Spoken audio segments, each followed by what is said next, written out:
Assalamu alaikum. Good morning. Bonjour. Man maa leen di nuyu yéen waa Kapka TV. Voilà donc ak am di jàmm Kapka TV yi voilà donc di leen nuyu di leen ziyaare te di leen dalal wala ngeen ñuy dalal ñu ngi leen di ziyaare yéen ñëpp. kan mooy Serigne Ibra kan mooy Dex waaw Dex nag moom mooy Serigne Ibra Fall waaw moom mu ngi juddoo Sénégal màggee Sénégal waaw donc doomu Sénégalais la voilà donc yaroo tamit si benn pàcc si dundam Côte d'Ivoire màggee fa voilà ak ay rakam voilà nekkoon fa ak ay waajuram voilà après dellusiwaat Sénégal et puis voilà yegg rek cursusam si diggante bi def si tamit li mu si waroon a def si ndawam voilà comme ñëpp rek voilà jàng à un moment donné tamit jàng métier bi nga xamante ne nii xëy na ba léegi mu ngi koy véhiculer waaw kooku loolu mën naa ko wax si Serigne Ibra Fall voilà donc doon tamit mën naa ni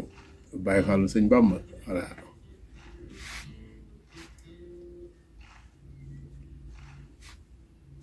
lan mooy Kapka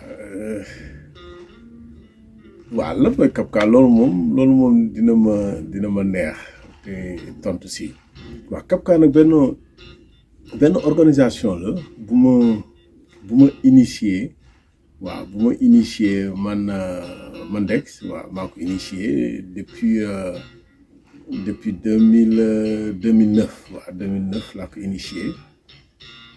2009-2010 laa ko initié quelque part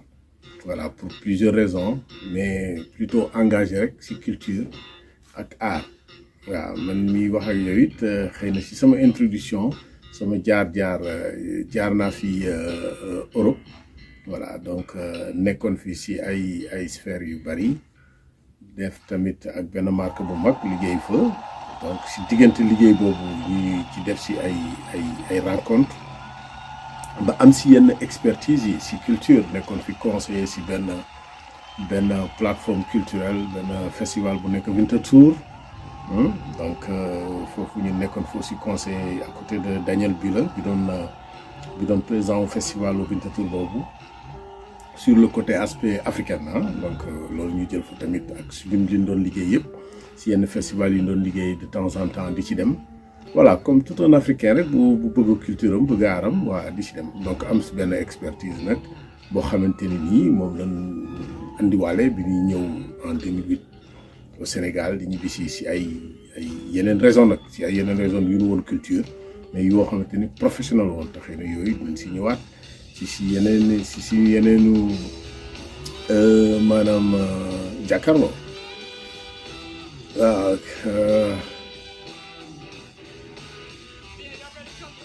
qu'est-ce que lu ma leen mën a expliquer ci Kapka waaw Kapka li ma si mën a expliquer rek comme li ma si wax la léegi rek daal li ma si mën a expliquer mooy plateforme culturelle la bu nu créer bu nu initier pour jàppale si culture bi pour jàppale si tamit art bi waaw quelque part andi si tamit suñu contribution si ay fànnu promotion bi marketing bi renforcement de capacité yi. voilà ba nga xam ni tamit culture art dafa xaw a yaatu voilà donc loolu je pense que loolu moo ñu si dugal moo ñu si tamit tax ba ñu si def ay initiative waaye yoo xamante ni bi ñu ko créé léegi am na lu ñu si def voilà donc muy si Sénégal et comme si bitim réew ba si fii si États-Unis voilà bi nga xamante ni pour le moment fii lan basé wu bon loolu nag man je pense que du lenn lu may rek bëgg sa culture bëgg sa art voilà bëgg sa dëkk voilà donc loolu rek moo ko waral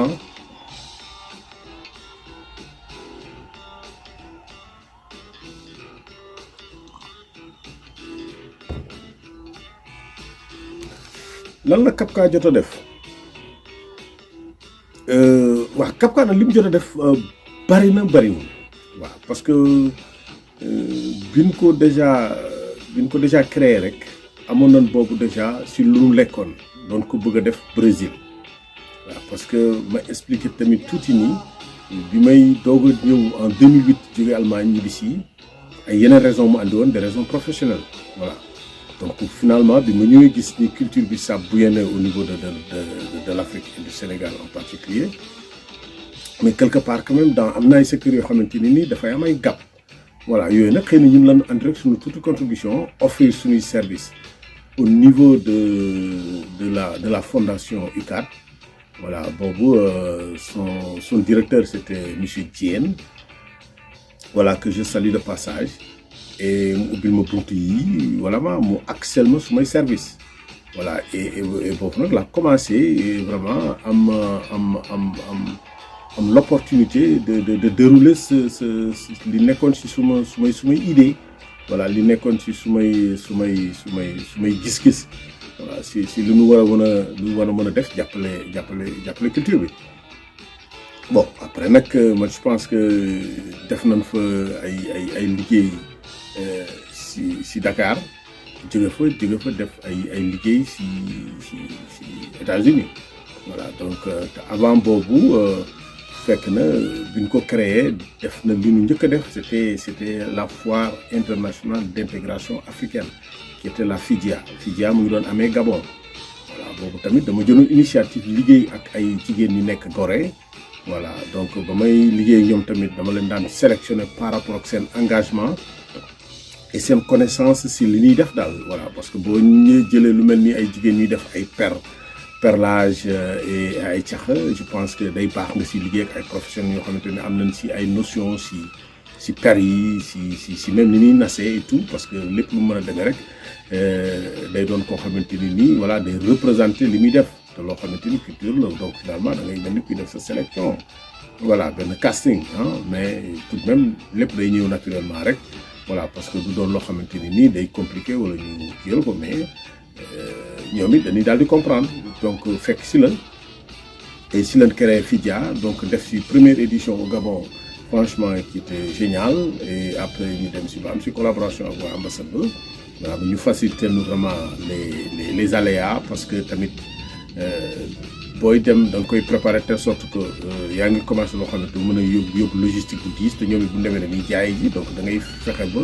ubbi ay brèche yoo xamante ni nii ñoom bu ñu demee en un temps record ba mu xool ni ñoom seen li ñuy jaay mu ngi wàññeeku voilà après mën nañ jékki-jékki rek nga kooku da ngay créer benn genre benn fluidité boo xamante ni nii logistique bi dina si mën a jaar mais heureusement yooyu amoon nañ si tamit tuuti luñ si def ba gis si ay njëriñ ba ñoom seen deuxième édition aussi ça a été génial avec tout ce qu'on a pu rencontrer quand même comme ay obstacles te boobu mu ngi tombé en 2012 si je me rappelle voilà 2012 voilà donc c'était au moment des élections au Sénégal voilà dafa daje woon yu bari moment yooyu tamit fekkoon na may doog a jóge aussi si benn exposition bu ma defoon avec la fondation UCAD au niveau de Washington DC boo xamante ni nii c'était à travers un fundraising bu daan préparé à l'université j'avais encadré une exposition sur les tableaux sous verre sénégalais voilà donc on l'a fait à Washington Post et je l'ai piloté voilà et il y avait toute la crème de la musique sénégalaise qui était là voilà, ça a été organisé à travers la fondation Phelps-Stock voilà qui était basée à Washington mais en collaboration avec l'université Cheikh Anta Diop et donc qui a été géré à travers la fondation dans laquelle moi j'offrais mes services en tant que conseiller culturel à côté de monsieur Diène donc Birane Diène voilà donc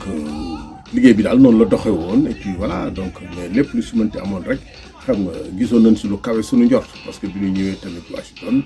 on a eu la première dame madame Viviane qui était dans notre exposition en tant que et même dans la journée culturelle parce qu'il y avait 3 jours quelque chose comme ça des journées yoo xamante ni c'était des journées de fundraising yeneen journées yoo xam ne journée d'ouverture am na journée boo xam ne journée culturelle voilà là c'était une journée où j'avais vraiment on m'avait déroulé le tapis sur mon exposition qui était dans le hall même de l'endroit où on l'a fait à Washington Post voilà et je pense que Yoro Ndiaye joué na fa voilà, si je me rappelle très bien. Et puis Baye a joué le feu, voilà, donc Maxi Crazy, Daara ji aussi def na fa événement si même jour semaine culturelle boobu. Voilà te loo xamante ni rek dañ ko fis la gaañ yi dès le départ, voilà ba mu yegg.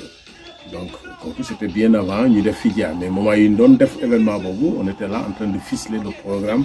de Fidia, hein, donc Fidia 2. Fekk defoon nañ un ba pare bi ñu ñibbisee et puis dañ ko engagé dem def événement boobu donc au Gabon, voilà. Donc seulement c'est que rek Cap Vert ñun daaw ñu def trop de communication derrière li ñu daan def parce que aussi man mi ko doon initier aussi nekkoon aussi à cheval derrière, c'était pas une association, c'est une organisation. Kon ku naan organisation rek ça vient d'une idée en quelque part en général quoi. Bon idée boobu nag bu fekkee day laaj nag loo xamante ni des engagements personnels, car le projet n'a pas énormément de budget, il va falloir maintenant la gérer et puis trousser les voilà quoi, la chemise la def. Voilà, nekk si partout à cheval, voilà à Dakar, j'avais quand même des partenaires de gauche à droite, hein. Voilà, qui aussi njëkk am en partenariat, c'était aussi Icon Group, voilà, avec Moustapha Diak. Waaw moom franchement ku may boole si samay yi may tudd si samay jaar ak Kapka, ak Kapka, voilà c'est ça. Donc loolu Kapka jot na ko def. Bon après nag ak yeneen yoo xamante ni nii xëy na si suñu biir waxtaan xëy na mën nañ si xuus dara, voilà. Les objectifs de Kapka moom mën naa ni foofu aussi dina xaw a yomb tontu parce que objectif yi moom mën naa ni toujours mu ngi fii. waaw day ànd ak nag ak ay perspectives, ah voilà perspectives yi ah voilà yoo xamante ni nii voilà dañuy ficeler lu bari nekk si et puis gëm ko di si liggéey daal. Bon les objectifs mooy gën a renforcer la capacité de l'artisanat. Voilà, ça c'est déjà un parce que déjà Kapka TV bi ñu initié déjà si biir Kapka am na leneen loo xamante ni ñu ko tuddee kaay xool, ah kaay xool ñu ko tuddee ñu ko dippeel suñu jàppale ak l'artisanat pour mën si andi suñu expertise ak ñoom. Voilà moo tax ñu créé benn bànqaas pour naan kaay xool, voilà kaay xool nag voilà donc taxawal nañ ko amoon nañ suñu partenaires yi jóge woon États-Unis ñëw foofu si lenn loo xamante ni ñu ko doon def ak Kapka muy One Kids One bu ñu jaarale fa waale promouvoir defaale benn présentation kaay xool tuuti, voilà décliner tuuti les objectifs de kaay xool. Voilà du lenn lu may rek xam nga essayer de créer benn foire internationale de l'artisanat sénégalais aux États-Unis en forme de caravane. Voilà donc idée yi ñu xam ak expertise bi ñu si jot a am fii ak li ñu jot a def si suñu exposition yi ñu yor fii aux États-Unis donc permettre nañu ñu mën a am les codes pour mën a def yenn genre formule yu mel noonu ak yenn différentes villes quoi parce que fi tamit jot nañu fii États-Unis jot nañ fi nekk ci ay différentes villes donc ba ñu permettre ñu war a mën a xam nan ngay mën a def pour mën a jógee A dem B. loolu boo ko boolee ak mu logistique mu war a ànd ak vraiment la commercialisation vraiment de haute facture de ce genre donc je pense que yooyu donc koy ficeler préparer ko. Voilà donc moo tax ñu def benn concept kaa xool et puis voilà kaa xool bi nag bon bu sottee franchement je pense que mën nañ ci gis lu kawe suñu njort lool avec l'artisanat ba ñoom ñëpp ñu gisi seen bopp te ñun loolu rek moo si suñu objectif